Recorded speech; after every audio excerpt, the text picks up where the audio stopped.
salve, ouvintes e ouvintes do podcast do lado esquerdo do muro, Conexão Israel. Estamos de volta mais uma semana. Eu, Marcos Gorenstein e João Miragaia. Fala aí, João. Fala, Marquinhos, beleza? Tudo tranquilo, na boa. Não sei se os ouvintes estão percebendo, pelo menos a minha voz, com certeza. Minha voz está uma voz mais acordada hoje, uma voz mais fresca, vamos dizer assim, porque não estamos gravando naquela tradicional quinta-feira à noite, estamos na sexta-feira, 9h20 da manhã aqui em Israel, 24 de março. Um dia ameno aqui em Modine, João, um dia ameno, um solzinho, não está quente, tá bom, a gente está começando aí a primavera. Uma semana turbulenta, mas enfim, pelo menos o tempo tá bom. Bom, gente, eu vou compartilhar com vocês uns pensamentos aí que eu e o João tivemos nessa semana, principalmente sobre a questão do tempo, né, do nosso podcast. Os ouvintes mais antigos já, obviamente, perceberam isso. A gente sempre tentava manter o podcast com no máximo 1 hora.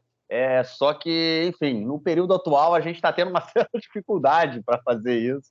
A gente conversou muito sobre essa questão e decidiu que nesse momento de crise em que as coisas estão muito de cabeça para baixo aqui, e para a gente poder passar as informações, né, da forma como a gente quer passar, detalhada, enfim, para que vocês realmente possam entender o que está por trás de tudo, né? A gente, infelizmente, não tem como fazer podcasts muito curtos. Então, a nossa ideia é continuar mantendo, podendo dar a vocês, né, a melhor informação, como eu falei, o mais detalhado possível para que vocês possam entender. Então, já fica aí de antemão, né, aquele pedido de desculpa, mas, enfim, quando for possível, se for possível, a gente volta a fazer um podcast um pouco mais curto, mas, enfim, o que nos deixa, por outro lado, muito satisfeito, né? Mas a gente meio que, vamos dizer assim, não é contraditório, mas é meio paradoxal, né? Que se, por um lado, a gente hoje faz um podcast aí na última semana, com 1h45, né, quase,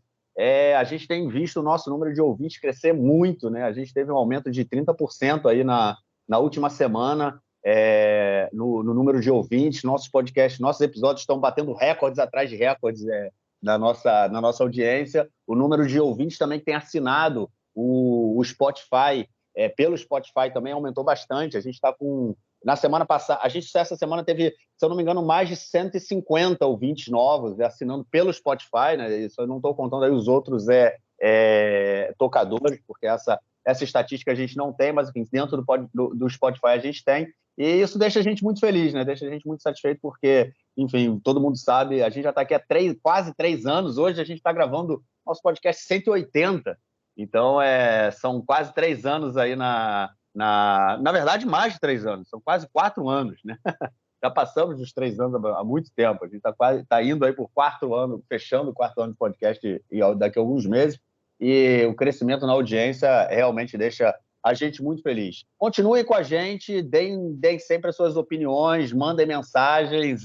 Eu estou menos pelas redes, mas o João está aí bombando nas redes sociais, então mandem mensagem para ele, mandem mensagem para o Conexão. Pode mandar para mim também, porque eu acabo recebendo e, se for o caso, eu vejo e a gente dá o feedback aí para vocês. Beleza? Então é isso, João.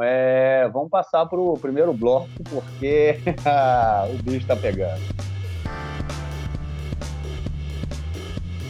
É isso, gente. Vamos começar o nosso primeiro bloco falando aí dessa reforma. Obviamente, não tem como ser diferente. O país está completamente de cabeça para baixo. A nau está à deriva. Uma bagunça sem fim. Ninguém sabe mais quem está no poder. Está muito tensa a coisa. E essa semana a coalizão continua passando o trator da reforma.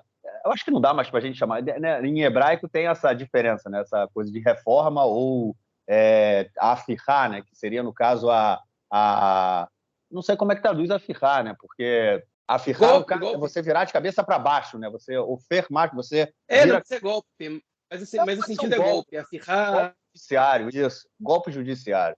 Acho que tem golpe de Estado. Golpe de Estado, pois é. O Jornal Haaretz está usando essa terminologia. Eu acho mas muita gente está usando revolução jurídica também. Eu acho revolução um conceito totalmente equivocado. Eu acho golpe é mais correto. Com certeza. É tão equivocado como chamar manifestante de anarquista, né? São coisas aí do Lex lexicon israelense para a política, mas, enfim, vamos falar aí dessa transformação que o governo quer fazer no sistema judiciário, nesse golpe que vai transformar Israel numa ditadura, onde os três poderes serão controlados pelo nosso shalit, o nosso imperador Benjamin Netanyahu. Mas, enfim, essas reformas já vêm sendo aprovadas, essas leis, né, que caracterizam aí essa mudança, elas já começam a ser aprovadas, já vêm sendo aprovadas há algum período, e nessa semana tivemos aí mais 2 leis que foram aprovadas. Uma delas foi uma lei que é a mais polêmica de todas, né, que é a lei que visa mudar a forma como os juízes do Supremo Tribunal de Justiça sejam eleitos. Essa lei foi a lei que causou mais polêmica aí de todas que foram apresentadas pelo governo. E o governo, essa semana, apresentou uma proposta que eles chamaram de ser uma proposta mais amena, mas, obviamente, de amena não tem nada. Eles já votaram em primeira leitura, né? Já foi aprovado em primeira leitura. Na próxima semana, no mais tardar daqui a 10 dias, em 10 dias, ela será votada em segunda e terceira leitura e aprovada. E também uma outra lei que foi aprovada essa semana é uma lei pessoal, né? Uma lei que impede que o primeiro-ministro seja colocado assim, vamos dizer assim, colocado para escanteio, né? No caso, vacância. Nibtzarut, né? Roca Nibtzarut, que a gente fala em hebraico, a lei da vacância, que é uma lei que permite com que o primeiro-ministro seja seja afastado do cargo, né? Como o João lembrou num episódio que a gente comentou, essa lei foi usada na época que o primeiro-ministro Ariel Sharon ele teve um derrame, enfim, ficou em coma durante anos, né? E aí essa lei ela foi aplicada para que ele fosse retirado do cargo. Ele não teve tempo, né, para enfim, sair do cargo, e a lei foi aplicada, ele foi retirado e a coisa continuou andando. E o Netanyahu poderia ser incluído nessa lei, no caso, porque ele vem sendo aí julgado em processos e tudo mais, e poderia ter aquele nigud inyanin, né, quando você tem choque de interesses entre o interesse do Netanyahu, o interesse do Estado, e agora foi aprovada uma lei que ela impede que o primeiro-ministro seja afastado do cargo caso ele esteja sendo julgado aí, como é o Netanyahu que está sendo. João, mudar a regra do jogo quando o jogo está sendo jogado é golpe, né, cara? Não tem outra palavra. Enfim, alguns podem alegar que a lei israelense ela permite esse tipo de manobra, mas isso aí é uma grande besteira, porque a lei israelense permite uma série de coisas que não são feitas e sempre permitiu essas manobras e elas não necessariamente foram feitas também no seu momento. Então, enfim, eu não compro esse argumento. Mas vamos por partes. A lei da Nibtzarut, a lei da vacância, enfim, existe um debate entre a Suprema Corte e a conselheira jurídica do governo sobre a declaração de vacância do primeiro-ministro em determinados casos. Eles estão levando essa discussão porque existe uma série de conflitos de interesses, enfim, em vigência quando uma pessoa que é réu em 3 acusações da justiça exerce o cargo de primeiro-ministro do Estado. Então, do mesmo jeito que a Suprema Corte decidiu que a decisão tomada, a jurisprudência do caso Pinchas Deri, tomada nos anos 90, que proibia que ministros fossem nomeados ou seguissem no cargo caso fossem réus na justiça, a Suprema Corte decidiu que para primeiro-ministro essa condição não vale. Okay? Só que a discussão ficou no ar que até que ponto, até que momento o sujeito vai poder ser primeiro-ministro sem que, enfim, sem que a gente continue ignorando o fato de que ele, na verdade, é réu na justiça e que, em diversas ocasiões, pode haver conflito de interesse. Ele pode legislar em causa própria, ele pode governar em causa própria, né, e tomar uma série de medidas que seriam, no mínimo, questionáveis. Então, esse debate jurídico ele tem acontecido e ele é um temor, digamos assim, do Netanyahu, porque, em momentos de maior crise, a Suprema Corte, enfim, seguindo uma orientação da conselheira jurídica do governo, pode vir, ou poderia vir, a tomar uma decisão que o colocaria na posição de Nibtzarut, né? O seu cargo, na verdade, de vacância, ou seja, o cargo está vago porque o primeiro-ministro não pode exercê-lo, né? Como aconteceu com o primeiro-ministro Ariel Sharon, lá em 2005, se não me engano, um pouco antes das eleições, na verdade, que ele estava por convocar, um pouco depois da desconexão de Gaza, que ele, por questões médicas, ele teve que se ausentar, e quando se deram conta que isso não ia ser breve e que, na verdade, não teve retorno, o cargo foi considerado vago, e aí assumiu o número 2 da lista. Nem foi o número 2, o próprio partido decidiu que o Ehud Olmert assumiria interinamente, e houve eleições para que ele fosse, enfim, para que alguém substituísse Ariel Sharon de forma oficial. Esse é um dos temores de Netanyahu, e um dos grandes objetivos da coalizão no momento era legislar em causa própria para que essa possibilidade, para que a Suprema Corte e o Judiciário, eles não pudessem intervir na situação do primeiro-ministro. E essa lei foi votada e foi, como o Marquinhos falou, aprovada, ou seja, a Justiça não pode declarar vacância no cargo do primeiro-ministro, em nenhuma circunstância, sob nenhuma circunstância. A gente vai voltar nesse tema depois. Essa é uma das leis do pacote da reforma, né, que foi incluída, na verdade, posteriormente, não era do projeto do Yariv Levin, do ministro da Justiça, inicialmente, mas era uma demanda do Likud. Mas a proposta que está sendo debatida, que é mais importante no caso, é a mudança na formação, né, na composição da comissão responsável pela nomeação de juízes, né? Que ela, hoje em dia, ela tem uma minoria do corpo político, e entre eles são só 3 membros, sendo que 2 são da coalizão, no caso, um ministro, um deputado da coalizão e um deputado da oposição, e a coalizão, ela, de qualquer maneira, ela quer que essa decisão pela nomeação de juízes, ou seja, quem nomeia juízes, seja uma comissão formada majoritariamente por políticos da coalizão. Ou seja, a nomeação de juízes em Israel, eu não estou falando de juízes da Suprema Corte, não, estou falando de todos os juízes. A nomeação de juízes em Israel, ela é feita por uma comissão que ela não tem uma influência política muito grande, né? É uma comissão, se não me engano, de 9 pessoas, que tem que ter uma concordância de 7, ou seja, o corpo político ele tem uma determinada influência, mas ele não é determinante nessa votação, né? Por exemplo, se os 2 representantes do governo forem contrários à nomeação de um juiz, o juiz pode ser nomeado mesmo assim, né? Mas eles sozinhos não conseguem nomear ninguém também. Então, o que eles queriam fazer era transformar essa comissão numa comissão política, que fosse representada por alguns poucos membros do judiciário, excluir os membros da sociedade civil, e aumentar consideravelmente o número de políticos da coalizão, e ministros também, de modo que eles seriam suficientes para nomear juízes, ainda que todos os outros membros da comissão se manifestassem de forma contrária. O que é o governo agora? Qual é a reforma cosmética que eles estão dizendo? Vocês não querem, está bem, a gente não vai politizar. O que a gente vai fazer é o seguinte: a gente vai estabelecer uma comissão de nomeação de juízes formada por 9 pessoas. Okay? Essas 9 pessoas vão ser o quê? Vão ser 3 juízes, 4 membros da coalizão e 2 membros da oposição. Desses 4 membros da coalizão são 2 ministros e 2 deputados.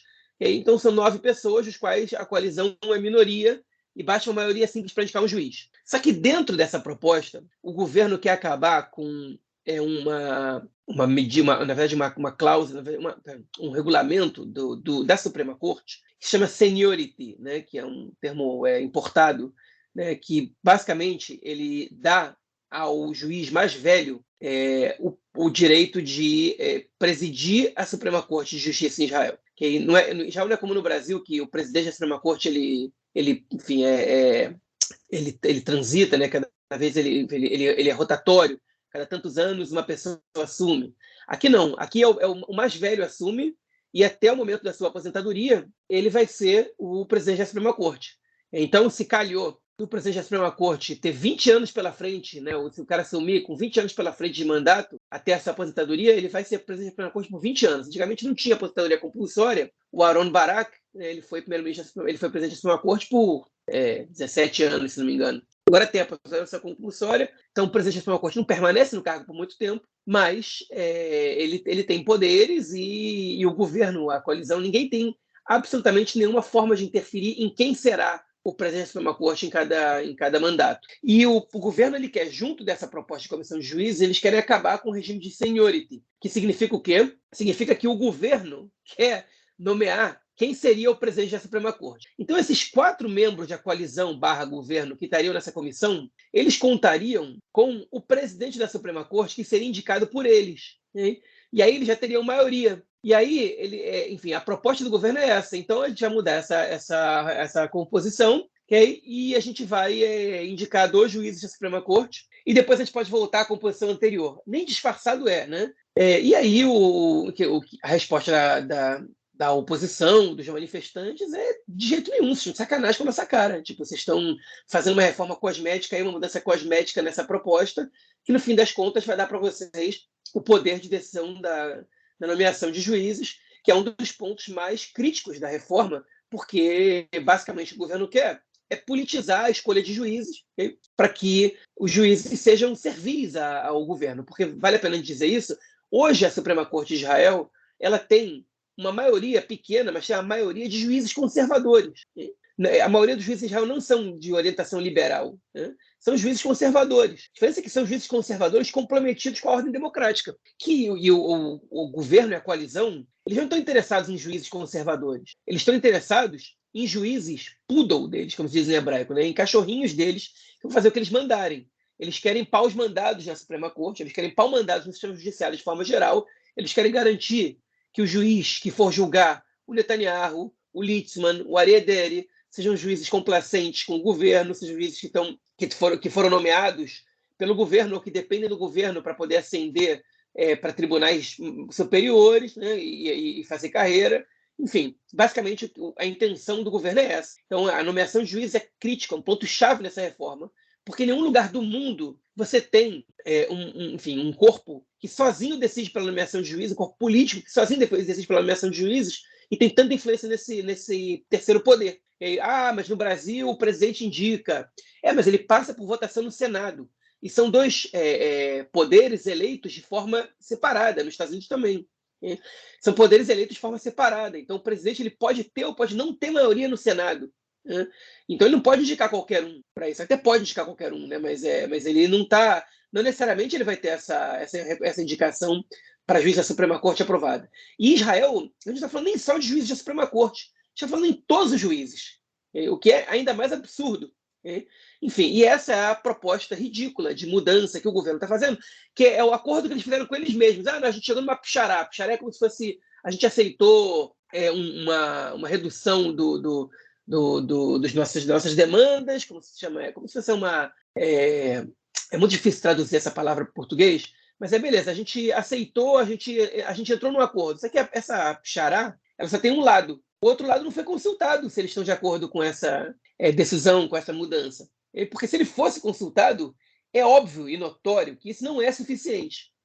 Inclusive, o candidato do Likud para assumir a Suprema Corte, né, que é o candidato do partido, que é o sujeito enfim, que se diz que vai ser indicado pelo partido, ele é contrário à reforma, especialmente a essa lei. Ele acha que essa lei é negativa, porque você precisa manter a independência na escolha de juízes, né, a autonomia na mão, principalmente do Poder Judiciário, e para que ele possa estar isento de influências políticas. Enfim, é óbvio que o governo vai dizer mas o judiciário é todo de esquerda, porque a Suprema Corte é uma sede do Meretz em Jerusalém, é o que eles dizem, blá, blá, blá.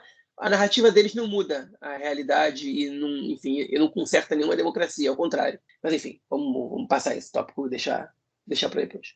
A gente vai voltar na página Niftaru da vacância daqui a pouco. Pois é, realmente a gente vê que a forma, né, como as leis vêm sendo tocadas, o que anda por trás desse pensamento, né, de todas essas leis aí, desde dessa lei da vacância do Netanyahu, quanto essa proposta aí de controle, né, do sistema judiciário, mostra o que está por trás de toda essa ideia da atual coalizão do Estado de Israel. Né? A gente quer manter um primeiro-ministro que está sendo julgado em processo de corrupção como imperador do país, né? E nesse momento ele é o imperador, porque ninguém pode tirá-lo do cargo. A gente vai ter que ver, né, qual vai ser a reação do Supremo Tribunal de Justiça em relação a isso, porque já há, inclusive, na lei da Nevtzarut, né, da vacância, já há, né, inclusive, pedidos de afastamento, não de afastamento, pedidos para que essa lei seja cancelada no Supremo Tribunal de Justiça, né, no Bagatz, e vai ter que ver, porque, enfim, toda essa crise que a gente está vivendo agora não é só em função da aprovação dessas leis do golpe, mas é em função também de como o Supremo Tribunal de Justiça vai reagir quanto a isso, né? Porque essas leis, né, como a gente vem comentando, elas entram em choque com leis básicas, né, aqui de Israel, que são leis que têm, vamos dizer assim, um valor constitucional, e é muito, eu estou fazendo, os ouvintes não estão vendo, né, eu estou fazendo entre aspas, né, que é mais ou menos nesse sentido, elas têm esse valor e o Supremo Tribunal de Justiça pode vir a cancelar parte dessas leis, se não todas, que estão sendo aprovadas aí pela coalizão. E aí a gente vai ter uma crise institucional, né? Porque o parlamento aprova, o Supremo cancela, e aí a gente vai ter que ver como é que as coisas vão caminhar, se as regras do jogo serão respeitadas e a democracia liberal ela vai resistir. Vamos ver, vamos ver. As próximas semanas, né, o governo falou que quer aprovar essas leis aí até o feriado de Pêssar, né, a Páscoa judaica, que começa daqui a 10 dias. Então, vai ter aí uma semana bem quente. Bom, vamos então à nossa próxima notícia do bloco, que é sobre a pressão ainda, né, da sociedade que vem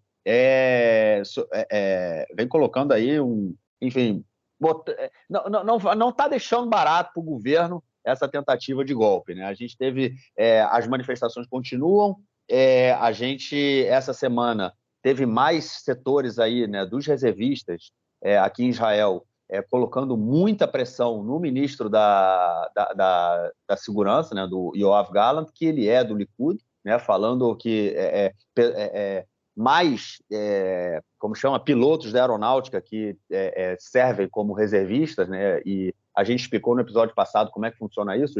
Os pilotos, eles assinam um contrato com o Exército, né, com a aeronáutica, no caso, de 10 anos, né? Ou seja, eles começam a formação de piloto e eles ficam ali porque é um processo, né? Não dá para você virar um bom piloto em 1 ano, 2 anos ou 3, que é o período aqui do Exército. Então, o cara fica um período mais longo e depois desse período ele ainda continua servindo ao Exército, ele tem que, durante muitos meses no ano, parar o seu trabalho, deixar de trabalhar e ir para a base, fazer treinamento e tudo mais.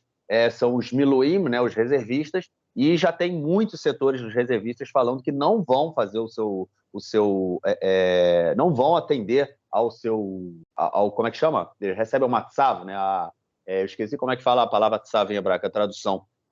Eles recebem uma intimação, vamos dizer assim, do Exército para servirem. Eles falaram que não vão aceitar essa intimação, não vão mais servir. E outros, já houve pilotos, né, falaram que não vão servir como reservistas. Há outros pilotos ameaçando também a partir da semana que vem não servirem como reservistas. E o Yoav Gallant, que ele falou, meu amigo, daqui a um mês a gente está com a nossa força aérea extremamente prejudicada se continuar dessa forma. Ele também vem sofrendo muita pressão das famílias enlutadas, né? Aqui, daqui a um mês, se eu não me engano, a gente tem o Yom HaZikaron, né? Que é o dia que são lembradas as pessoas que morreram nas guerras aqui de Israel ou em atentados terroristas, né? Tem o Yom HaZikaron, nesse dia o país para e todo mundo lembra, as pessoas vão aos cemitérios e tudo mais, e é um dia em que há várias cerimônias militares e públicas, governamentais e tudo mais, e os pais, né, parentes, não só pais, né, parentes de uma forma geral, que fazem parte dessas famílias enlutadas, né, que tem uma força muito grande dentro da sociedade israelense, eles estão colocando, eles falaram para o Yoav Gallant, falaram, não mande para a gente as lembranças que o Ministério geralmente manda todo ano, né, para as famílias. A gente não quer essas lembranças e não mandem representantes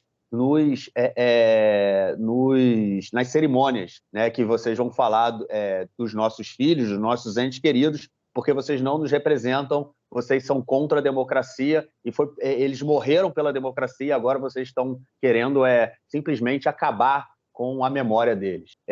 Recebeu muita pressão o Yoav Gallant, a pressão continua muito grande, e não só ele, né, dentro do Likud vem sofrendo pressão, há outros setores do Likud que também vem sofrendo, principalmente o Barkat, que ele foi Nir Barkat, né, que ele foi prefeito de Jerusalém. Comentamos dele no último episódio, se eu não me engano, mega milionário, high-techista, que está louco para substituir o Netanyahu, né, como muitos dentro do Likud, mas não está encontrando o seu espaço. E ele vem sofrendo também muita pressão do setor do high-tech por estar apoiando esse golpe judicial aí do Netanyahu. E outros setores dentro do Likud também, né, que já vem aí há algum tempo mostrando sua insatisfação, como é o caso do David Bitan, né, o Avi Dichter também, que vem sofrendo aí também muita pressão. A pressão continua, João, não tem como falar. As pessoas estão nas ruas, as pessoas não estão deixando barato, e quanto mais a gente anda e quanto mais dia passa, a pressão vai continuar aumentando. Né? Não, a pressão está imensa e talvez, eu não sei se o governo se deu conta de que é impossível governar o país dessa maneira ou não, mas a pressão está imensa. Alguns ministros já perceberam isso. O Yoav Gallant, ele disse ao Netanyahu essa semana que ele não vai conseguir exercer o cargo dele se a legislação continuar sendo tocada. Com essas palavras, ele disse, obviamente que essa reunião não foi aberta, mas todos os órgãos de imprensa republicaram isso, ou seja, deixaram vazar de propósito essa reunião a portas fechadas. Não tem como. Né? Como você citou bem, o Barkat, ele numa conferência com empresários, ele é ministro da Indústria e Comércio atualmente, né? Ele disse que vai votar a favor da reforma, mas se a Suprema Corte vetar a reforma, ele vai respeitar a adesão da Suprema Corte. Ele foi atacado dentro do Likud por causa disso, mas enfim, ele falou, e o David Bitar, como você citou, ele está sendo o líder do partido nessas manifestações contra a reforma, justamente o David Bitar. Por quê? Porque ele é réu na justiça, ele não pode ser ministro por causa disso, então ele não depende do Netanyahu para nada, e ele pode falar o que ele quiser sem ter medo de represália interna do partido, né? Basicamente é isso. Então o resto do partido critica ele está nem aí, está indo para frente com isso. Só que a maioria do Likud ainda é um bando de bulldogs latindo e mordendo qualquer um que faz qualquer comentário contrário à reforma. Por exemplo, a deputada ministra do Esporte e Cultura, Miri Regev, disse essa semana que deveriam processar e colocar na justiça todos esses reservistas que estão se recusando a participar do treinamento militar. Ela só se esqueceu que eles são voluntários. Né? Então, você colocar na justiça voluntários que estão se esquecendo, que não estão querendo servir o exército, que estão querendo deixar de ser voluntários, ver um pouco surreal, né? Tipo, como é que você vai aprovar uma lei que pune voluntários que não querem se voluntarizar, né? Ela também vai ser punida numa dessa, porque ela não está sendo voluntária. Enfim, também impressiona um pouco a estupidez, né, dessa galera do Likud. Mas não só isso. Agora, ainda que essas pessoas não fossem voluntárias, e vocês não tenham dúvida que esse movimento de pessoas que estão se recusando a servir o exército, ele vai ultrapassar as fronteiras dos voluntários reservistas e vai chegar até os reservistas que não são voluntários, ou seja, do reservismo obrigatório, e vai chegar até os oficiais e soldados do serviço regular. Vocês não tenham dúvida que muita gente não vai querer servir um exército num país que, enfim, onde que não tem poder judiciário, basicamente. Ainda assim, imagina você colocar tanta gente assim na justiça. Imagina como é que ia ser esse 20% dos reservistas e dos soldados.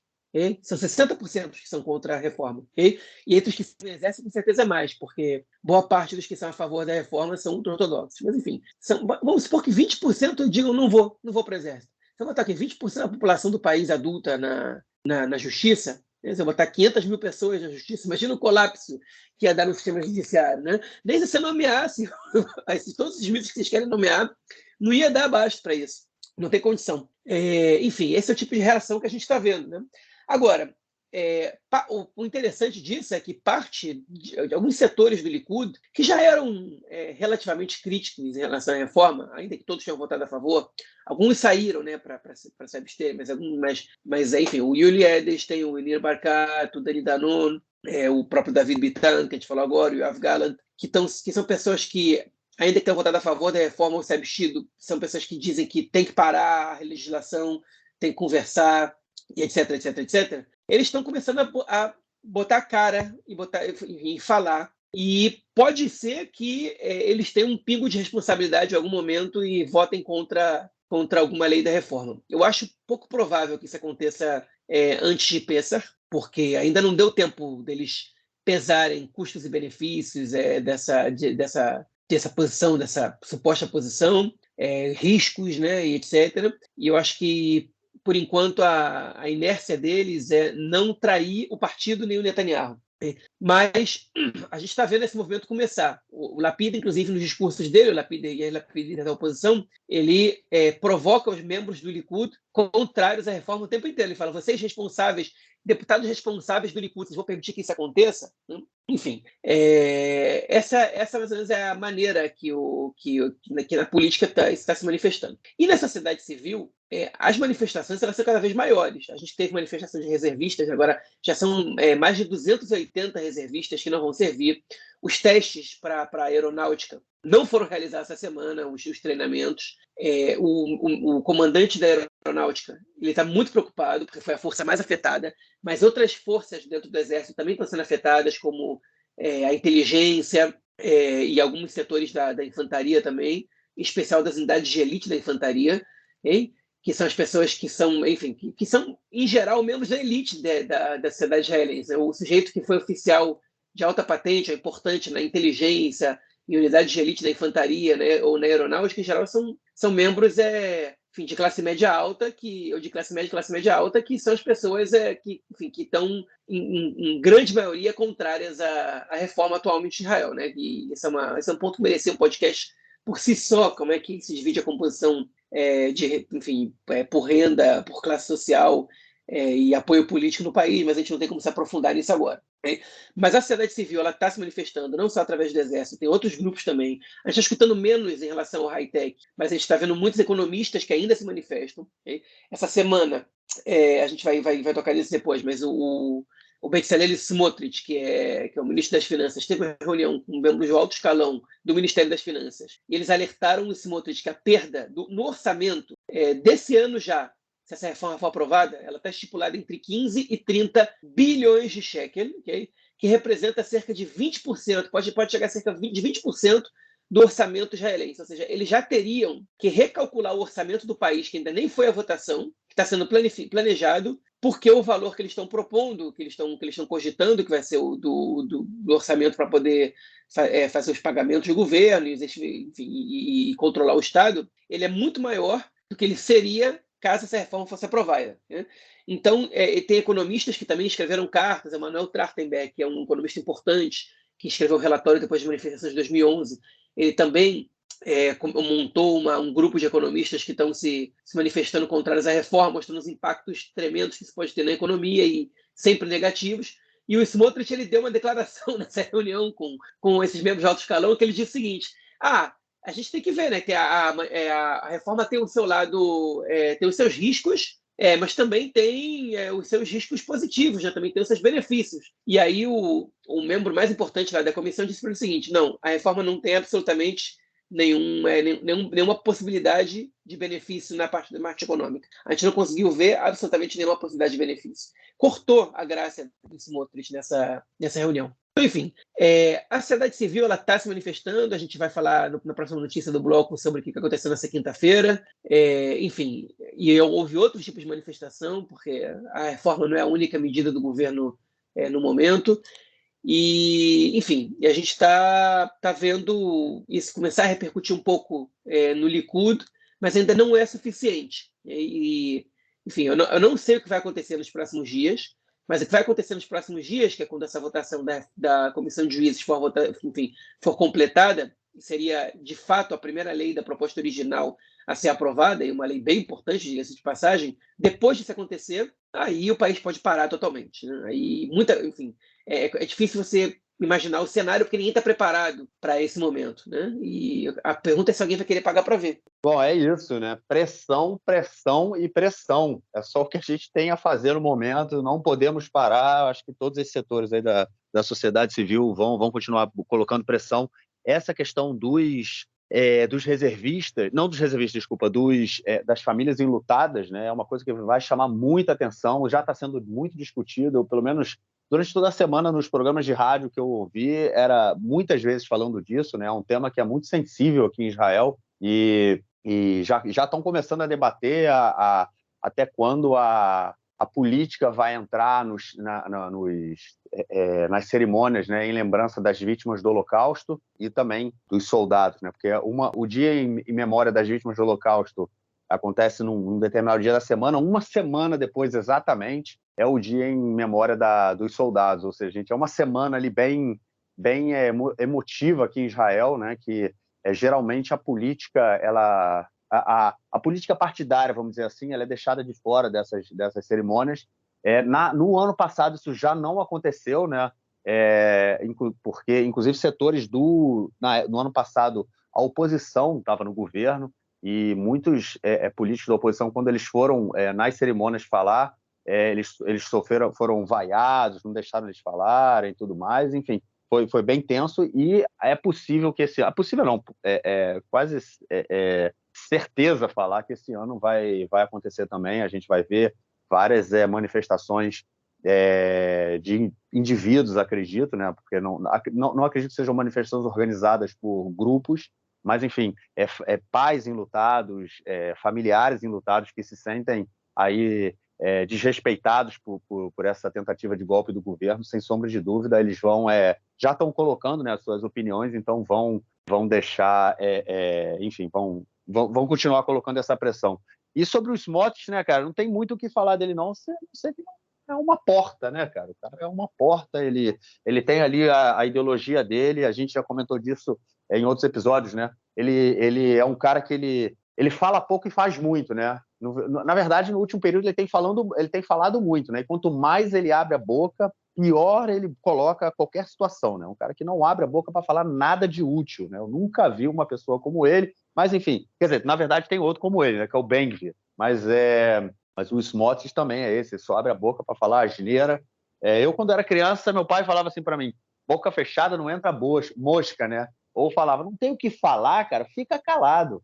Mas não é o caso do Smotrich, nem do Ben-Gvir, e a gente vê, o cara não abre a boca para falar nada de bom e, enfim, tá... Ele não conhece a realidade que ele vive, né? Ele conhece a realidade das colônias, dos assentamentos, é nesse mundo que ele está. Qualquer coisa fora disso, ele não conhece. Não é à toa que ele quer transformar, né, os territórios ocupados, quer transformar Israel nos territórios ocupados, né, que é basicamente isso que a gente está acontecendo.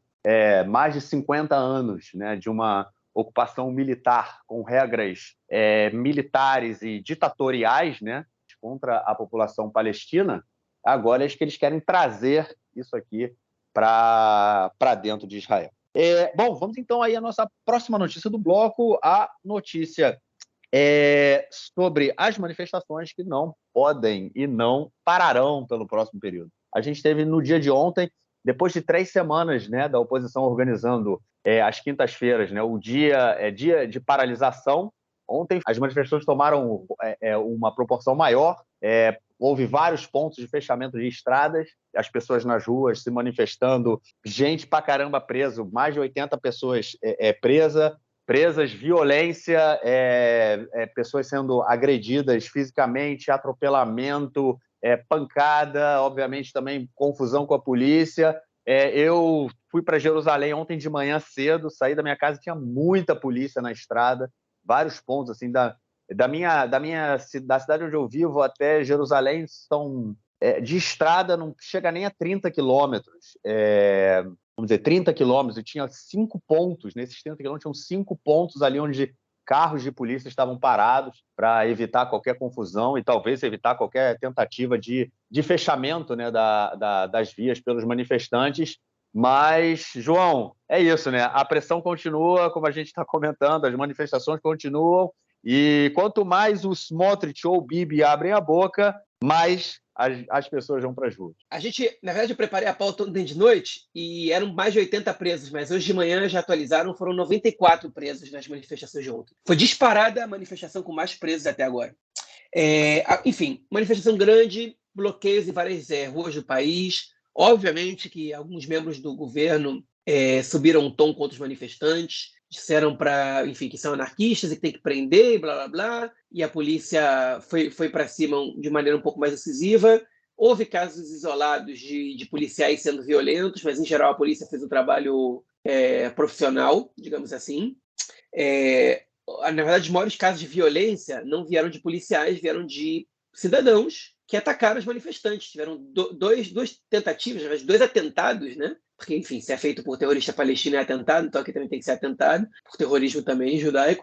2 pessoas pegaram o carro e passaram por cima dos manifestantes. Enfim, ninguém morreu, mas teve gente ferida, gravemente ferida, gravemente não sei, mas ferida em estado médio, com fratura, né, estado, enfim, bem nonico, se em hebraico, né, mediano.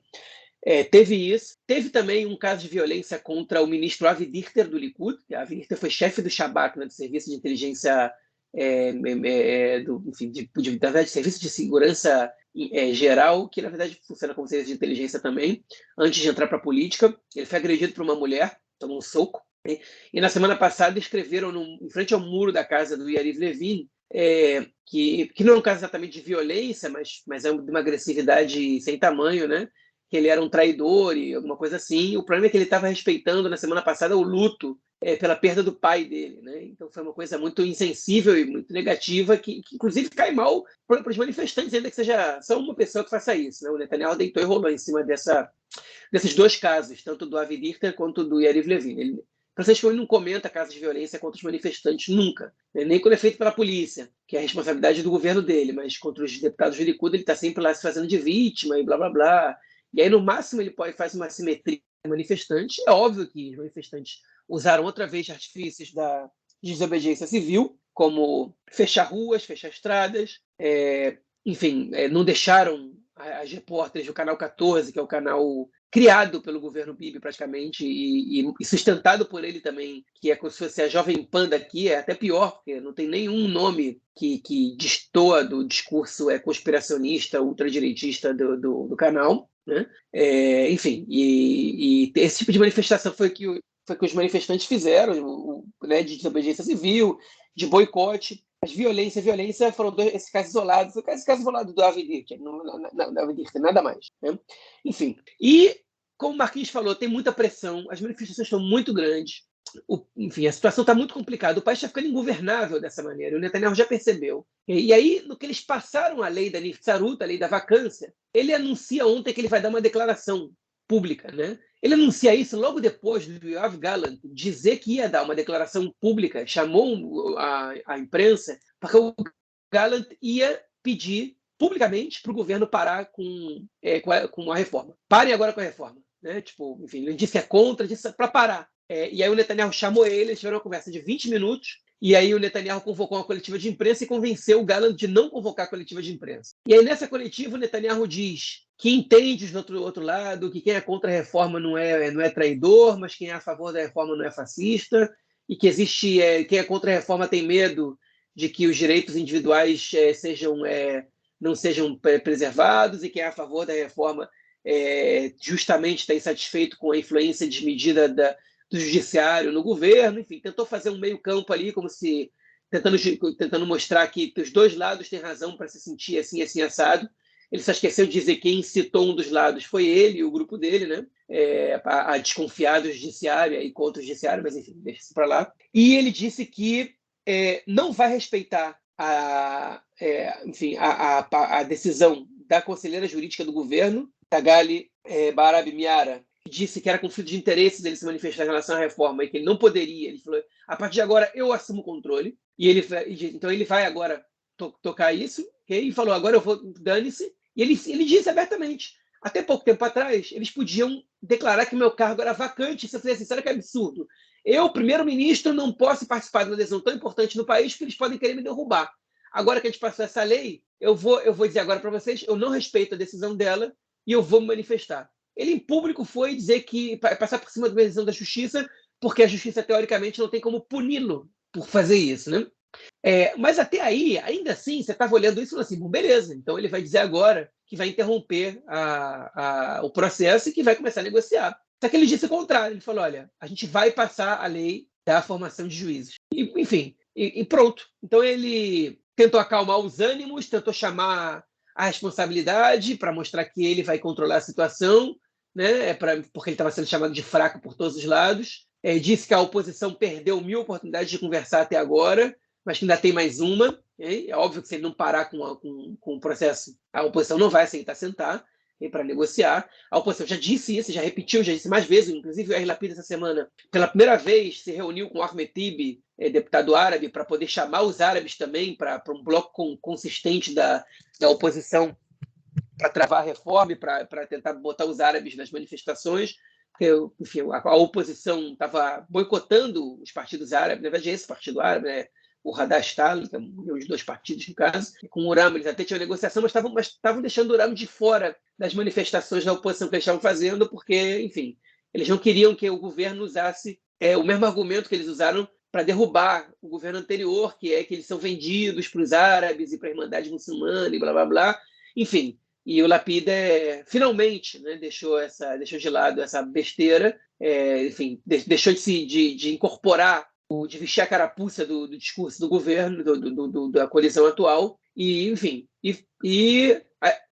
aceitou o fato de que os árabes são legítimos, são cidadãos do país e são parte importante na luta contra essas medidas antidemocráticas e neofascistas desse governo atual. Enfim. Então, finalmente isso aconteceu. E o Netanyahu, quando ele anuncia que vai continuar com a lei, ele praticamente apaga tudo que ele falou antes. Isso foi de caso pensado, mas não de caso pensado de muitos dias antes.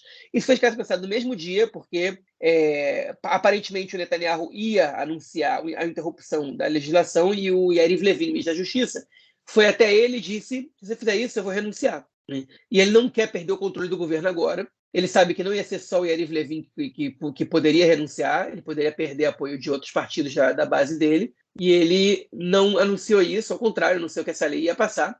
E a pergunta agora, a gente tem alguns dias mais, que até o dia 2 de abril ou 3 de abril isso tem que passar. A pergunta agora é se realmente eles vão passar essa lei ou não. Porque se eles fizerem isso, a gente vai ver o país parar. Eu imagino que o que ele tem na cabeça é o seguinte: logo depois disso vai entrar o recesso por Pessah. Pessah é uma semana de festividades aqui, e, enfim, os manifestantes vão se acalmar, os filhos deles vão estar em casa, eles vão ter que levar os filhos para passear, vão entrar de férias, e quando acabar as férias vai tudo voltar ao normal, a gente dá uma moderada no resto da reforma e isso aí da escolha dos juízes já é suficiente para a gente.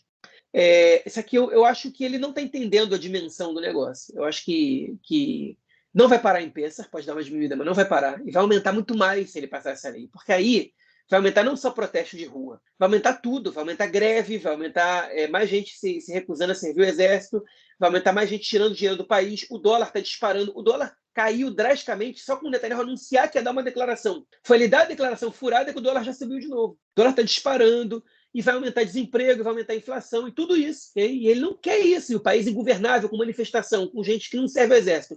Okay?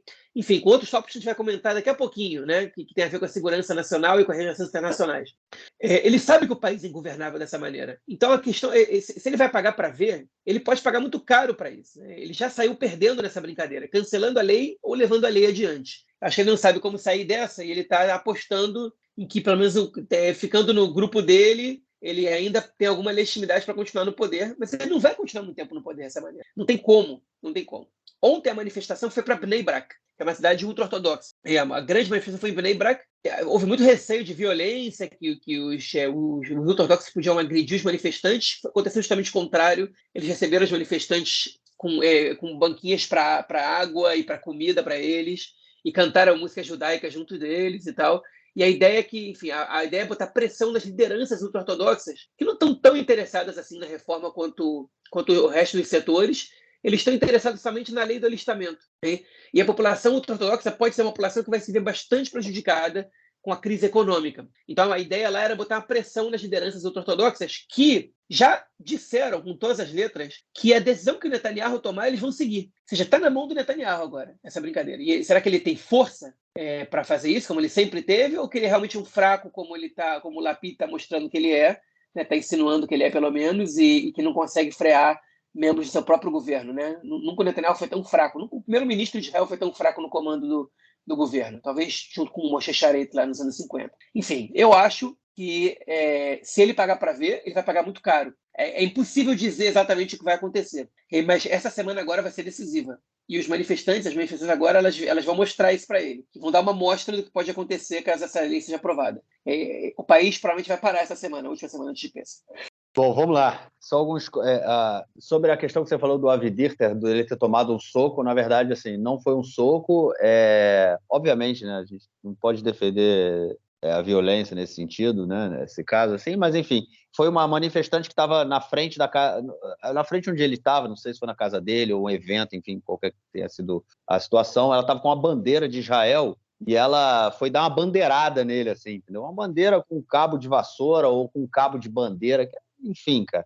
E ela ela baixou nele, assim, ele nem olhou para ela, nem sentiu a bandeira batendo nela, até porque tinha uma soldada da polícia entre os dois, a soldada rindo, assim, olhou para a câmera, botou a mão na bandeira, a mulher simplesmente ela abaixou a bandeira na cabeça dele, ele nem viu o que aconteceu, ou seja, é muito mais o sensacionalismo de dizer que estão agredindo o ministro e tudo mais, do que o próprio ato em si, né? Mas faz parte de toda a disputa, não tem como dizer que não, isso faz parte da disputa política, esse tipo de elemento, esse tipo de coisa vai ser usado, até porque está todo mundo. Eu acho que a principal questão aqui hoje é qual vai ser o campo, né, que vai escorregar primeiro e vai entrar na violência. É o que está todo mundo esperando, né? Quem vai começar a violência, né? Quer dizer, quem vai começar a violência? Na minha opinião, é transformar o país, né, de uma democracia liberal numa ditadura já é uma violência, né? Então, assim, dizer que alguém que está batendo deu uma bandeirada no ministro, no deputado, é violento, é sacanagem, né? Aquela famosa frase: dizem violentas as águas dos rios, mas não dizem violentas as margens que as oprimem. É nesse sentido, né? Violento é o Bertolt capitalismo. Brecht. Bertolt Brecht, violento é o capitalismo, violento é a ditadura, não é uma bandeirada no cara que é a favor disso, né? Então, acho que a gente tem que colocar as coisas aí em suas proporções também, porque não dá para a gente cair nesse tipo de armadilha. Sobre os ortodoxos, eu pensei muito nessa questão, cara, da mesa ter sido colocada, receber. Para começar, não foi assim não foi, né, tudo às mil maravilhas. Houve algumas manifestações chegou a ter empurra ali, não sei o quê, mas nada muito claro, muito grave. As pessoas estavam realmente esperando que pudesse acontecer uma violência realmente descambava a violência, né? A manifestação em Bnei Brak. Houve um pedido dos chefes, dos rabinos chefes ali da cidade, para que a população não saísse de suas casas, para que a população ficasse em casa e deixasse a manifestação acontecer, para justamente evitar o confronto. Isso obviamente uma questão interessante, mas o pessoal de cima das suas casas jogavam ovo, jogavam pedra, jogavam coisas dos manifestantes que estavam passando embaixo. Houve vários e vários casos desse aconteceram, então sempre não foi tudo às mil maravilhas. Agora, o que me verdade, chamou... teve uns fogos de artifício que jogaram Fogo contra de os artifício, manifestantes exatamente, né? de altos departamentos. Que é mais perigoso do que discussão, né? Você joga estoura fogo de artifício em cima das pessoas, né? Eu acho que isso aí já é também... Acho que é mais violento do que você dar uma bandeirada num deputado. Mas, enfim, não cabe... acho que entrar nesse tipo de discussão, né? O que é mais violento, o que é menos violento, é extremamente contraprodutivo, né? Não ajuda em nada. Mas eu acho que a questão interessante é a seguinte, cara. Essa movimentação dos ultra-ortodoxos, primeiro de falar que eles vão deixar, eles estão com o Netanyahu, a decisão que o Netanyahu tomar, eles aceitam. O que me chama mais atenção nisso tudo, e aí eu vou fazer uma ligação com a proposta que foi feita, como é que você chamou? A moção do presidente, né? A proposta que o presidente Herzog apresentou na semana passada. Na proposta de reforma que ele apresentou, ele colocou a criação de uma lei básica que no caso, daria aos ortodoxos deixaria os ortodoxos de fora do serviço militar, que eles não serviriam ao serviço militar, né? A oposição aceitou conversar tendo essa lei como base, né? A oposição aceitou a proposta do presidente. É óbvio que também tem aí toda uma questão política, né? Se a oposição também ela rechaça o presidente, ela perde muita força. Então, a oposição aceita a proposta do presidente, mas aceita discutir nesse termo, né, que é um termo que, como você comentou, é o mais importante para os ortodoxos. O que os ortodoxos querem é que eles não sirvam ao exército. Eles querem duas coisas: dinheiro, sem precisar estudar matemática, língua, história, geografia, eles querem estudar só religião, eles querem dinheiro para estudar religião e querem não querem servir ao exército. É isso que eles querem. Todo o resto que se exploda para eles, né? Eles não estão preocupados. Então, os ortodoxos agora, primeiro, quando eles dizem para não entrar em confronto com a manifestação, eles estão deixando uma porta aberta à proposição. Eles estão falando assim, a gente não quer problema com vocês, a gente não vai bater de frente com vocês, porque eles não sabem qual é o futuro. Eu achei essa jogada deles muito interessante, porque eles estão deixando a porta aberta. Caso o governo caia amanhã ou tenha alguma confusão, eles acham, meu irmão, Netanyahu, você vai levar a gente para o caos, ou a gente vai perder não sei o quê, a gente está saindo fora do governo, eles deixam a porta aberta com a oposição. Porque se ontem tivesse tido uma pancadaria entre ortodoxos e os manifestantes, aí a porta teria sido fechada. Seria muito difícil tanto para os líderes da oposição quanto para os líderes ortodoxos sentarem e discutirem a possibilidade de um governo em conjunto, de alguma coisa que vise aí substituir o Netanyahu, né, e o atual governo. Então, eles deixaram a porta aberta.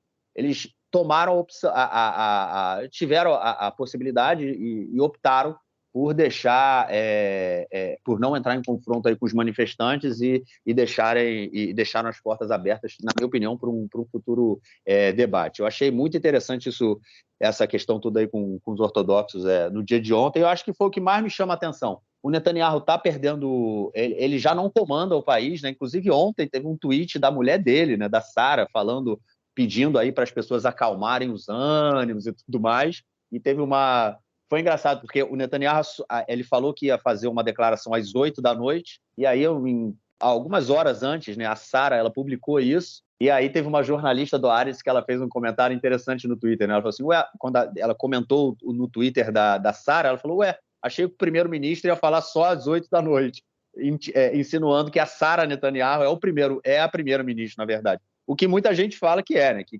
boa parte das decisões do Netanyahu, né, do que ele defende, da política que ele implementa, elas vêm das posições da Sara e do filho dele, do Yair. Né? Enfim, são questões aí que a gente são bem interessantes, a gente vai acompanhar. Mas Netanyahu está perdendo o poder, está perdendo o controle do governo, ele já não tem mais o controle. O Yariv Levin faz o que quer, os ortodoxos fazem o que querem, o Ben-Gvir, que vamos falar dele no próximo bloco, faz o que quer, o Smotrich faz o que quer, e o caos está aí. Né? A gente está vendo realmente o país numa confusão que, acredito, nunca tenha acontecido antes na história. Bom, é isso. Vamos, então, passar para o nosso próximo bloco, para a gente falar de outras questões relacionadas à política israelense essa semana. Bom, gente, na verdade, esse próximo bloco, esse segundo bloco agora, vai ser o bloco do Ben-Gvir, né? O bloco do Benito Gvir, que vamos ter que dedicar o bloco a essa pessoa indigesta, né? No mínimo, acho que é o mínimo que a gente pode falar dele, é uma pessoa indigesta.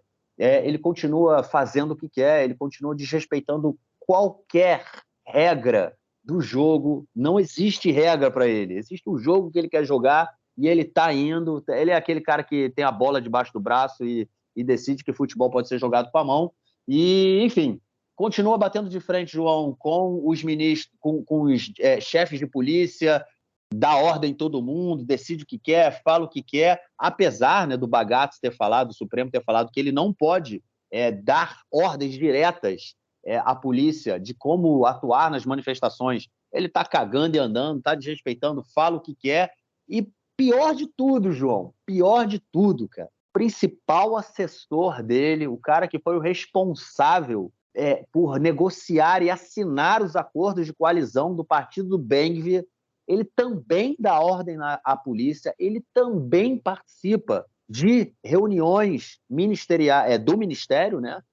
Com chefes de polícia e tudo mais. Ele inclusive, como é que chama isso? Ele coage, né, chefes de polícia, porque muitas vezes, policiais de uma forma geral, porque ele vai às manifestações e ele fala, você tem que fazer isso, você tem que agir dessa forma, ele pressiona, só que a cereja do bolo ele não é funcionário público, ele não tem nenhuma relação, não tem nenhum contrato assinado, né, como assessor do Ben-Gvir, ou seja, é o cara, uma pessoa comum, como eu, como você, que simplesmente entrou no governo e dá as ordens. João, tá tudo perdido, né, cara? Virou uma zona total, cara. A gente tem aí realmente um estado em que o chefe da polícia é um piromaníaco que faz o que quer e coloca seus assessores fazendo o que querem e ninguém abre a boca e fala absolutamente nada. O bloco do Ben-Gvir, João, diz aí. Eu prefiro chamar de bloco da polícia, né? Porque são as crises que estão acontecendo dentro da polícia. Segundo o portal N12, que é parte da Revrata Hadashot, do canal 12 de televisão, o Ben-Gvir ele é conhecido pelos policiais como ministro dos colonos. Isso, tipo, que ele não, enfim, que ele já é ridicularizado ali dentro, que ele só se preocupa com isso. Essa semana ele se indispôs outra vez com o comandante do distrito de Tel Aviv, que ele não conseguiu demitir, e com o comandante da Polícia da Fronteira. Por quê? Porque o comandante da Polícia da Fronteira fez uma postagem contrária, não era razoável, ele fez a postagem contrária. O Ben-Gvir disse para ele, como é que eu vou confiar em você se você está postando nas redes sociais coisas contra mim? Né? E, enfim, essa é a mentalidade do Ben-Gvir, ou está comigo ou está contra mim. E esse cara da Polícia da Fronteira, ele é o cara que o Ben-Gvir queria para que substituísse o comandante de Tel Aviv, né? Então ele está se indispondo até com os preferidos dele. Só que nesse tumulto todo, a Suprema Corte chegou lá e disse para o Ben-Gvir que você... olha o seguinte, meu querido, você não pode dar orientações para a polícia, orientações técnicas e profissionais, principalmente no que diz respeito às manifestações. Hein? E ele virou e falou, olha só, a Suprema Corte, esse bando de esquerdistas e tal, não quer deixar o exercício da função por lei, por isso que a gente vai aprovar essas leis logo agora, para que a gente não tenha mais que lidar com essa Suprema Corte politizada. Vocês vão politizar a escolha de juízes para não ter que lidar com juízes políticos. Pessoa engraçada até, né? Essa foi a situação dele ali. Na verdade, tem a notícia que eu nem coloquei na pauta, mas que o Dudi Amsalem, né, que é um ministro também do Likud, ele ameaçou o chefe da polícia. Disse que se o chefe da polícia não reprimisse os manifestantes da maneira adequada, ele ia ser o próximo a ir para a justiça. E o Shabetai, o chefe da polícia, disse que não tem medo do Amsalem nem de ninguém, porque ele só está fazendo o trabalho dele. Ele nem costuma se indispor com os políticos de maneira frontal, não. Bom, enfim, no caso também, ele é um burocrata do governo. Né? Agora, esse caso do Hananel Dorfman é um caso mais emblemático disso, porque o Ben-Gvir, que é o ministro, já não devia estar podendo dar orientações técnicas e profissionais para a polícia, porque ele não é profissional, ao contrário. Até pouco tempo atrás ele era o réu, né, da justiça, ele era investigado, né, pela polícia. O Hananel Dorfman, que, diga-se de passagem, também já foi investigado pela polícia várias vezes, não sei se ele foi réu, não fiz essa pesquisa agora no Google ainda, mas ele já foi investigado diversas quantidades de vezes. Né? Ele foi parte da Juventude das Colinas, que é o grupo que o Ben-Gvir defendia na justiça, né? Diz que, enfim, que criou assentamentos ilegais e criava embates com o próprio exército, etc. Ele é o chefe de gabinete do Ben-Gvir, mas ele é o chefe de gabinete informal do Ben-Gvir, porque ele não foi regularizado na profissão. E aí que vem a parte engraçada. E ele agora está sendo acusado de falsificação de identidade, né, ou falsidade ideológica, não sei exatamente como definir essa questão em português, porque ele assinou, inclusive, documentos dando orientações para a polícia sem ter nenhum cargo formal no governo. Né? Ou seja, ele não é contratado, ele não tem autoridade. Se acontecer um problema, ele não é ele que responde pelo problema, porque ele, enfim, ele não é o profissional em serviço ali, o político em serviço ali, não tem cargo nenhum. Então, pelas orientações, pelo comando que ele está dando, que ele já nem deveria poder estar dando, porque são profissionais, ele não é profissional, menos ainda quando ele nem sequer é do governo. Ou seja, um sujeito que passeia por lá, mal comparando, aí o Carlos Bolsonaro passeando pelo Palácio do Planalto, dando orientações ali como vereador, né, que não tem absolutamente nada a ver com aquilo. O Hananel Dorfman é a mesma coisa, passeando por ali, dando orientações e sem ter nada a ver com isso. Bom, agora ele vai ser processado, né? Se a gente tiver justiça no país, provavelmente ele vai pagar por isso. Pois é, Benito Gvir fazendo o que bem entende, e o seu assessor fazendo o que bem entende. O que mais também é interessante, né, cara, porque é impressionante, assim, esse movimento das colinas, dos jovens da colina, é um movimento terrorista. Foram eles que fizeram o atentado, o pogrom em Hawara há um mês atrás. Né? São eles que eles fazem um caos na Cisjordânia. Eles diariamente atacam palestinos, propriedades de palestinos, árvores de palestinos, casas de palestinos, enfim, qualquer coisa que não seja judaica, eles atacam na Cisjordânia, fazendo muito jus, né, ao que como chama? O Bezalel Smotrich falou, né, que não existe o povo palestino. Comentaremos disso já já. Mas, enfim, fazem jus a isso, né? Eles não enxergam nada pela frente, eles fazem o que querem, e essas pessoas estão... Bom, no caso desse cara aí, desse assessor do bem, que ele não está nem no governo, mas ele é governo, né? Ele não está no governo, mas ele é governo, ele faz o governo, ele é responsável, parcialmente responsável pelo caos que a gente vive aqui, e, enfim, e nada acontece, é uma bagunça realmente sem fim. Bom, bloco curto, né? Bloquinho curto, bloquinho do Benito Viva, um bloco curto. Vamos, então, passar para o nosso próximo bloco para tratarmos de questões da política externa esta semana. Bom, gente, primeira notícia do bloco, acho que foi a principal aí, né? Não sei, né? Porque, enfim, a coisa está tão difícil, né? Que eu não sei se é a principal. Mas, enfim, uma notícia extremamente importante foi o cancelamento de uma lei da lei não cancelamento, né? Foi uma mudança na lei da desconexão, uma lei que foi aprovada em 2004, que permitiu a evacuação de 3 assentamentos israelenses na Cisjordânia e também a evacuação de Gaza. Foi a mesma lei que aprovou a saída de Israel de Gaza. Foi assinada aí durante o governo do Ariel Sharon, na época também o governo Bush, né, o Bush filho. Enfim, e essa lei impedia com que a população judaica, os judeus, né, estivessem e pudessem construir assentamentos em determinadas regiões ali, principalmente no norte da Cisjordânia.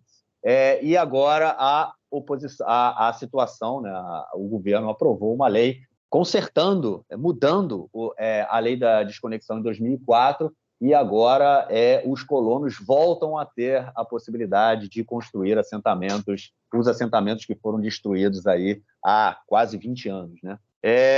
João, o Netanyahu foi à televisão, foi a público dizer que não vai construir novos assentamentos, que pode ficar tranquilo.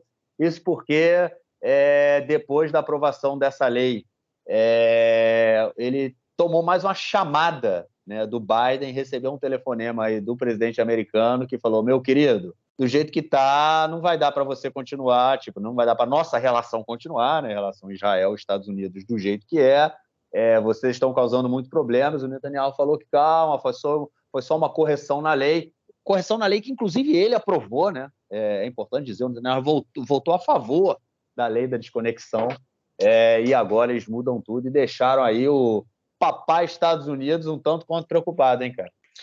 Você falou tudo, eu só vou fazer um comentário muito pequeno sobre isso, né? Qual foi a resposta que o Netanyahu deu para o Biden quando ele demonstrou preocupação com a possibilidade de Israel voltar a construir assentamentos nessa região? Ele disse o seguinte: a gente não pretende, não é nossa pretensão construir assentamentos nessa região. A gente só aprovou essa lei para acabar com a humilhação sofrida pelos judeus de que não poderiam morar ali. Convence um total de 0 pessoas essa declaração. Tipo, que humilhação é essa? De que humilhação você está falando? Pronto, agora olha só, vocês foram retirados dali, agora a lei que retira vocês dali já não vale mais, mas vocês não podem morar ali. Isso acaba com... Quem se sente humilhado vai deixar de se sentir humilhado? E também, olha, falar de humilhação a judeus dentro de uma situação em que você tem 3 milhões de palestinos sendo ocupados por um regime militar israelense, enfim, bastante cruel e antidemocrático, né? Para não me estender aqui por mais uma série de adjetivos, né? Chega a ser ridículo. Mas, enfim, eu disse que ia falar pouco, vou falar pouco. Bom, vamos então à nossa próxima notícia do bloco. É sobre aí o Smotrich, o Papai Smurf, né? Eu olho para ele e lembro do Papai Smurf. É uma pena para o Papai Smurf, na verdade. Eu gostava do Papai Smurf. Fazer essa relação com o Smotrich é complicada. Mas, enfim, depois dele ter ido aos Estados Unidos e ter passado maus bocados ali, né? Não ter sido recebido por absolutamente ninguém, ter recebido várias críticas da comunidade judaica nos Estados Unidos, Bezalel Smotrich foi à França, foi falar suas asneiras, foi abrir a sua boca em território francês E, obviamente, quem abre a boca e não tem o que falar e não sabe o que falar, fala besteira. Falou que não existe povo palestino, falou que, enfim, essa coisa, essa invenção, né, de povo palestino, enfim, que o povo palestino é uma invenção, coisa que não existe, tudo mais. Então, é um discurso extremamente, bom, além de fascista, né, é um discurso extremamente fácil de se achar nos setores da direita israelense, né, que os palestinos não existem, enfim, são pessoas invisíveis, né? Eu acho muito interessante, né, judeus quererem colocar em xeque ou questionar a identidade coletiva, né, de outras pessoas, né? O que fizeram ao longo da história do povo judeu, principalmente no momento recente, né, no último século, foi justamente questionar a existência do povo judeu, né? Dizer que o povo judeu não é um povo, é uma religião, e por isso não tem a necessidade de ter um Estado, né? Isso foi um dos motivos, inclusive, que Stalin, né, negou aos judeus a sua autonomia, né, na União Soviética, dizendo que os judeus não eram um povo, não se constituíam como um povo, né? Porque, enfim, ele tem há elementos, né, para que você havia elementos para que você pudesse caracterizar um determinado grupo social como um povo, e os judeus não se encaixavam naqueles elementos que estavam. Então, enfim, não era um povo. E agora a gente vê a mesma coisa aqui, né? A gente tentando, setores do povo judeu tentando aí questionar e desqualificar a identidade coletiva de outras populações. Mas, enfim, ele foi lá na França falar suas bobeiras, suas baboseiras e seus racismos. Inclusive, ele, no palco onde ele estava falando, no pódio, né, que estava ali em frente dele, tinha um mapa, um mapa do caso que não era nem do Estado de Israel, né?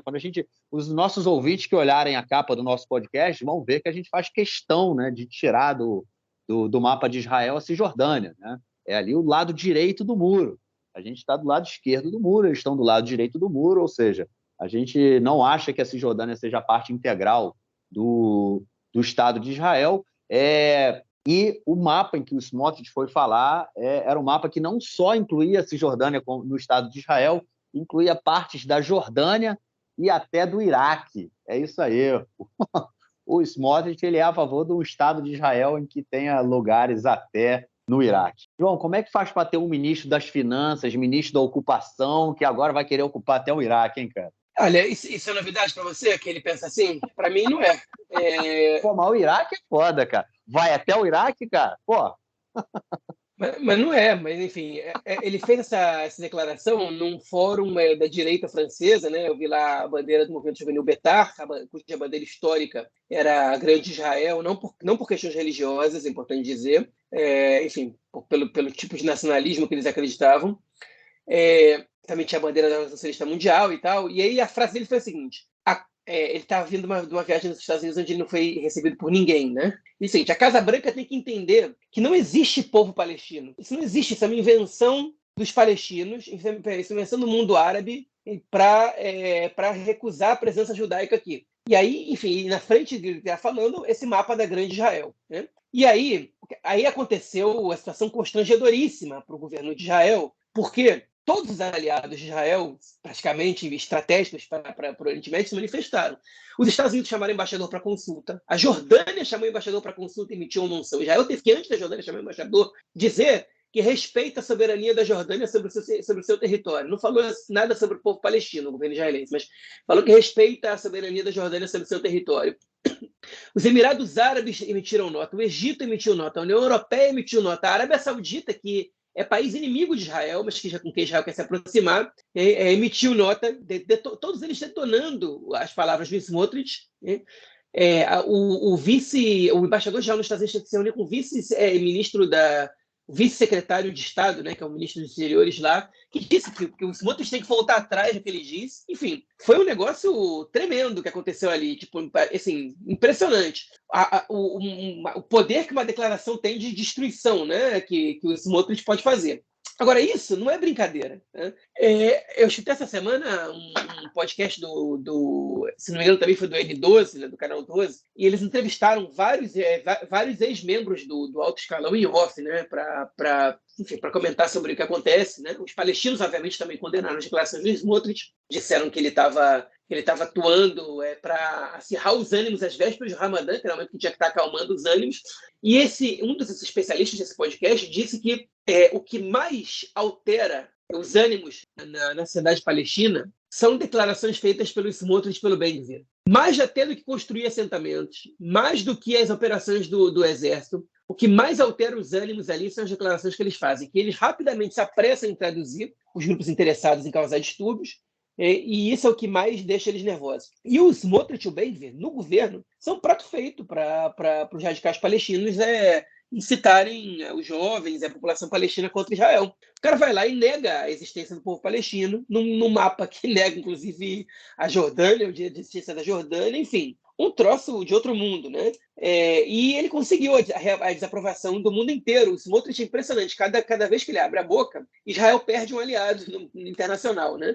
E como se besteira pouca não fosse suficiente, essa semana, aparentemente, a Arábia Saudita vai restabelecer relações diplomáticas também com a Síria e os Emirados Árabes com o Irã. Ou seja, os aliados estratégicos que Israel tem, ou que estava tentando construir em função da inimizade com o Irã, e obviamente com os regimes aliados ao Irã, ou com os grupos aliados ao Irã, como a Síria, ou como o Hezbollah no Líbano, eles estão se aproximando do Irã. Fracasso total da política de Israel de relações, enfim, de política internacional do país, que consegue somente piorar as coisas, né? E você ainda afasta os Estados Unidos, que é a única esperança que Israel tem, por exemplo, de se aproximar da Arábia Saudita. É um negócio, enfim, inacreditável como o governo se auto-sabota, né? Todos os dias. E você já não basta as crises que você tem, você precisa de mais crises. Você precisa cancelar a lei da desconexão, você precisa criar conflito com a Jordânia e com os países do Golfo, né? Você precisa, enfim, já não basta a crise econômica, a crise legal do país, os conflitos internos, né? O Ramadã chegando, você piora toda a situação.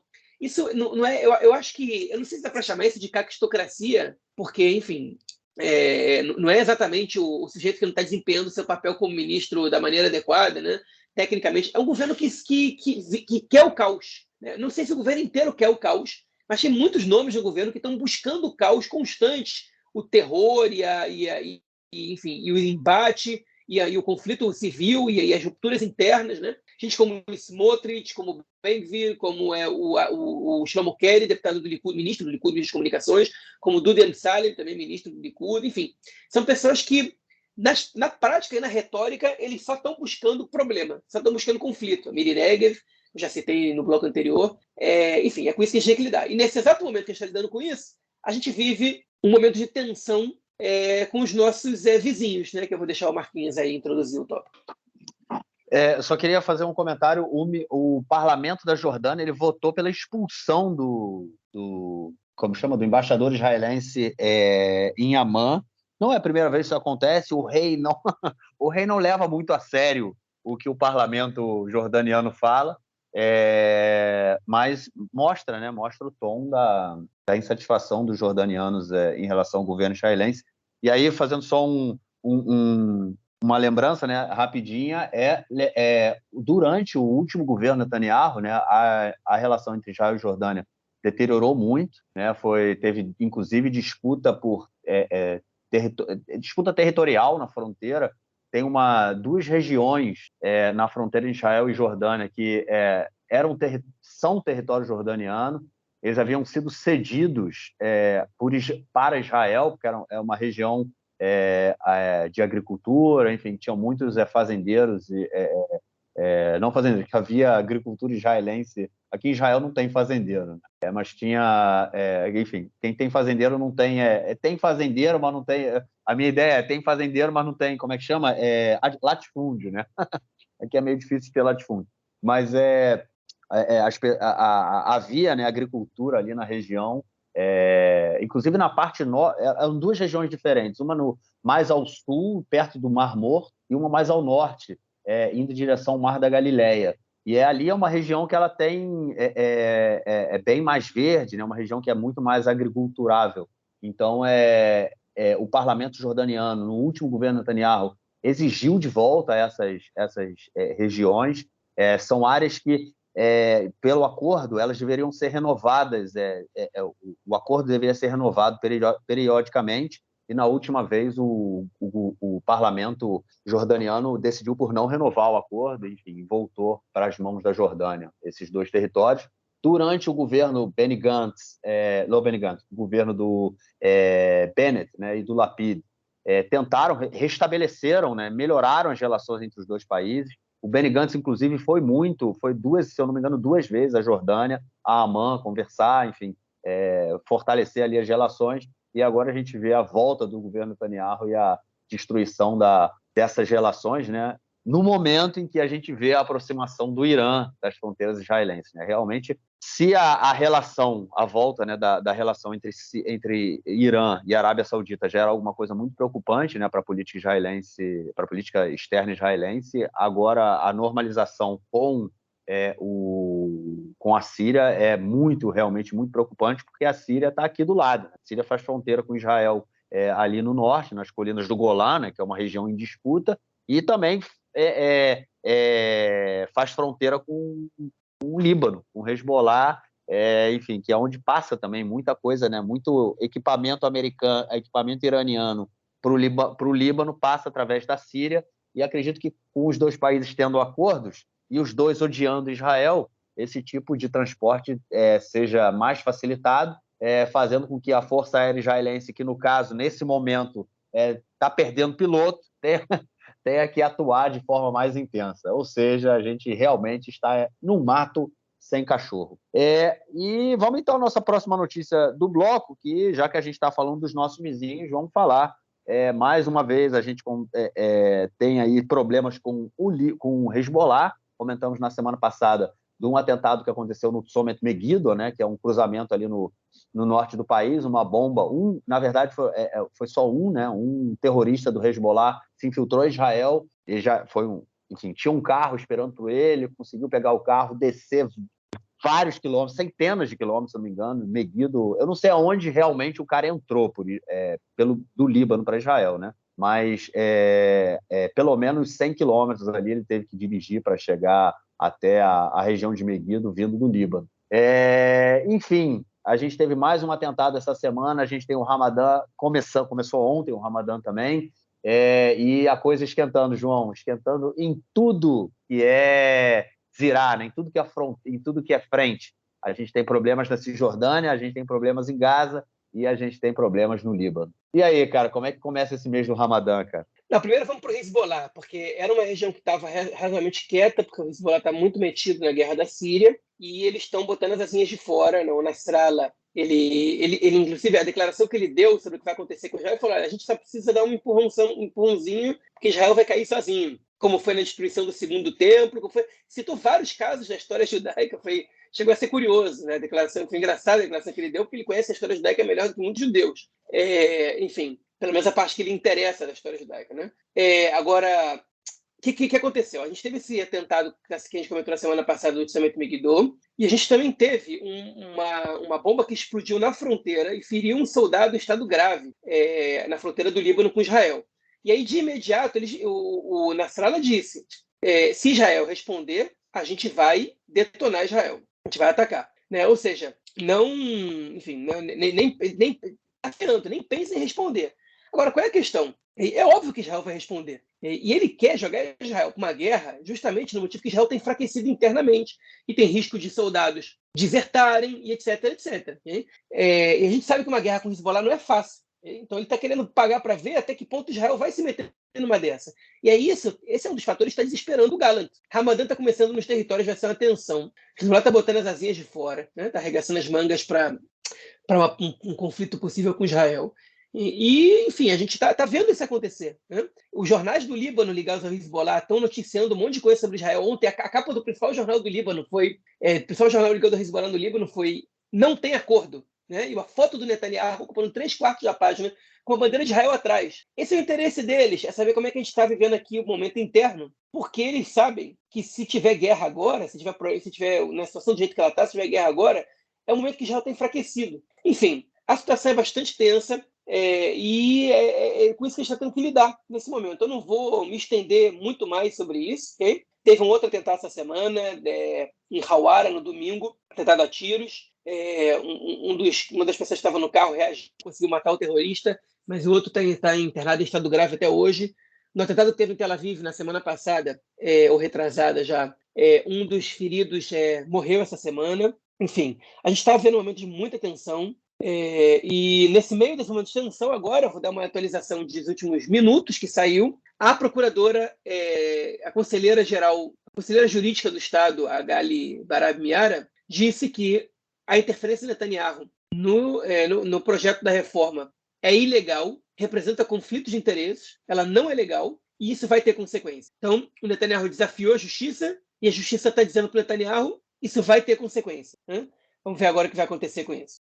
Enfim, o fato é que se o Netanyahu conseguir resolver o problema, não vai ter consequência nenhuma. Se ele não conseguir resolver o problema, vai ser outro elemento que a justiça vai usar para poder bater de frente com o Netanyahu e com o próprio governo. Enfim, cenas dos próximos capítulos de uma novela que não está legal de ver.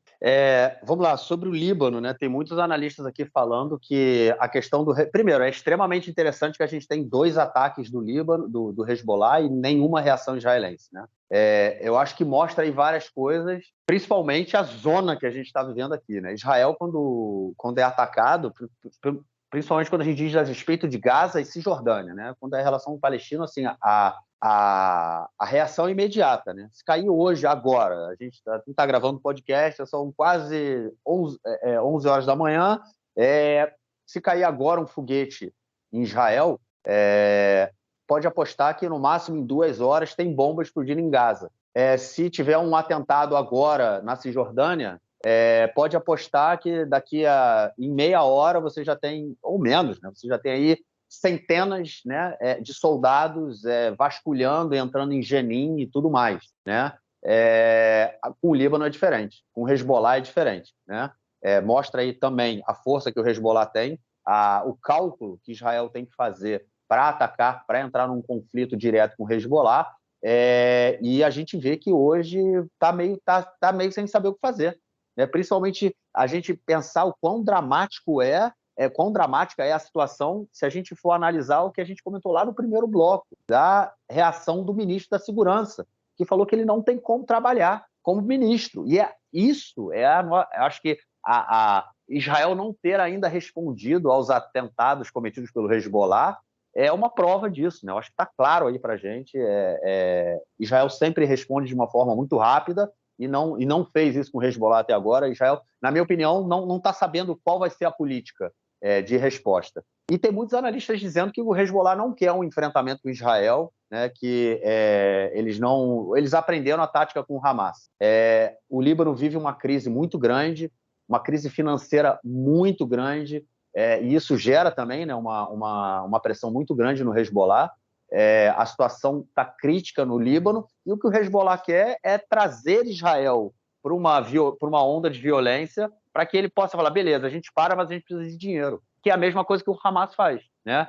Toda vez que tem uma onda de violência, como é que nas últimas ondas, né, que a gente viu aqui quando tem guerra e foguete vindo de Gaza e bombas explodindo em Gaza, como é que isso para com a entrada de dinheiro em Gaza? A gente, no último, a guerra, né, a guerra, acho que tem 2 anos já, né? Quase 2 anos.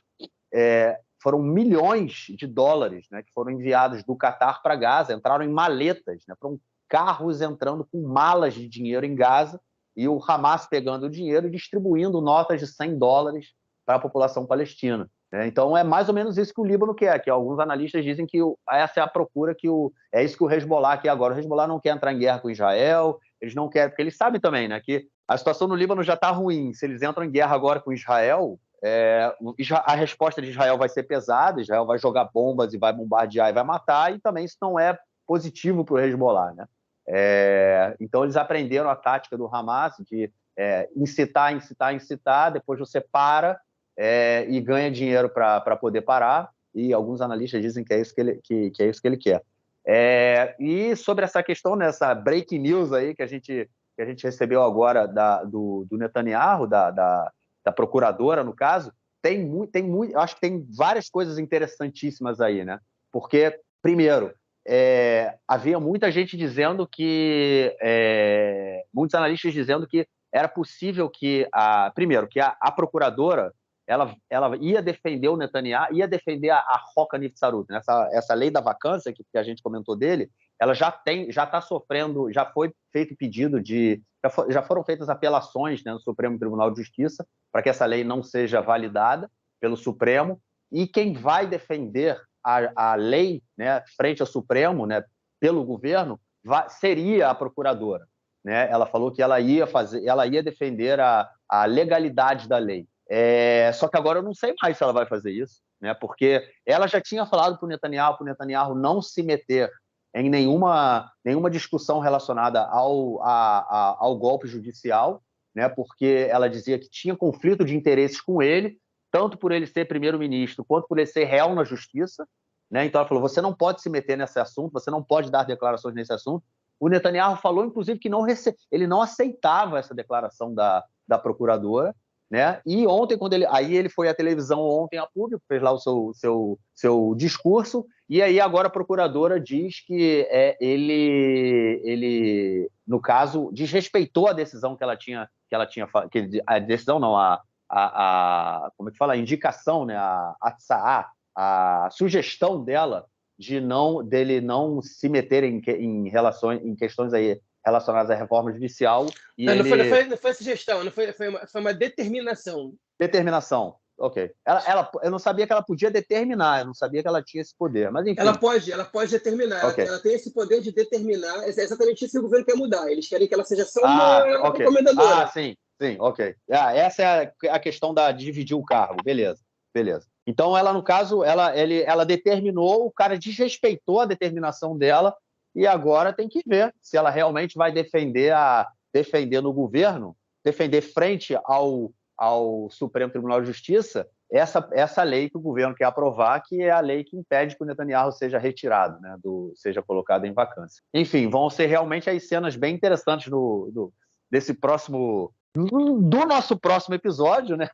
E desse jogo de xadrez aí que está sendo, como você falou, né? É triste de ver, muito triste da gente ver a situação toda, mas para quem gosta do jogo político, né? É interessante ver essas movimentações, essas tentativas de colocar em xeque aí diversos setores do governo, né? Do Estado, da burocracia, para que, enfim, da população como um todo, né? Porque todos nós fazemos parte desse jogo de xadrez. Bom, é isso. Eu acho que vamos, então, para o nosso próximo bloco para ouvirmos o comentário do camarada Nelson Burdi, que mandou o comentário ontem, quinta-feira, antes de 8 da manhã, ou seja, se acontecer alguma coisa extraordinária no esporte israelense até amanhã à noite, os nossos ouvintes não ficarão sabendo. Manda aí, mestre.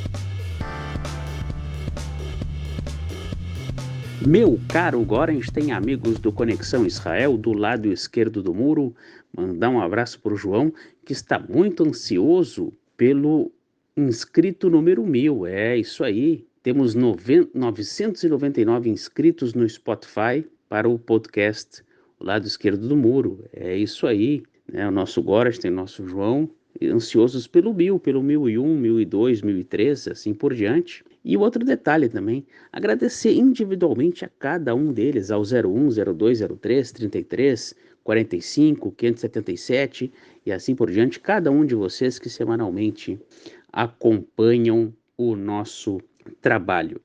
Liga Feminina de Futebol Israelense. O Kiryat Gat está com 53 pontos e o segundo colocado, o Hapoel Katamon de Jerusalém, com 37.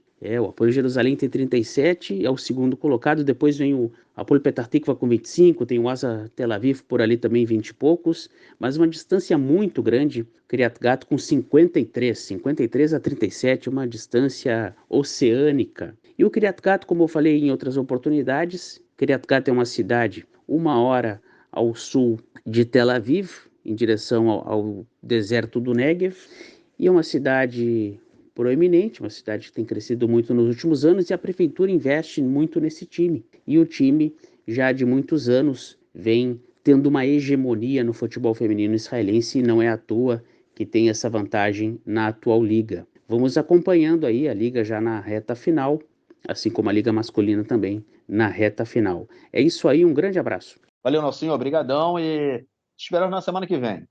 João, algo mais a declarar ou a gente fica por aqui, cara? Ficamos por aqui. Então, por aqui, ficou mais curto que na semana passada, hein, cara? Ficou mais curtinho. É isso. Mas como a gente comentou, como eu comentei lá no início, nesse período a gente a nossa principal preocupação, quer dizer, essa é sempre a nossa principal preocupação, de passar as melhores informações para vocês, de forma mais acurada e detalhada, e, enfim, por isso que o nosso podcast vai ficar longo, mas, na verdade, no mesmo esquema da semana passada. Mas é isso, gente. Eu espero que vocês continuem gostando, continuem curtindo, deem like, compartilhem. Enfim, nossos ouvintes que ainda não seguem a gente no Spotify, sigam no Spotify, sigam em todas as plataformas que vocês quiserem, que nós estamos disponíveis. E é isso, entrem em contato sempre que quiserem e voltamos na semana que vem. Forte abraço, João. Abraço, até mais. Valeu.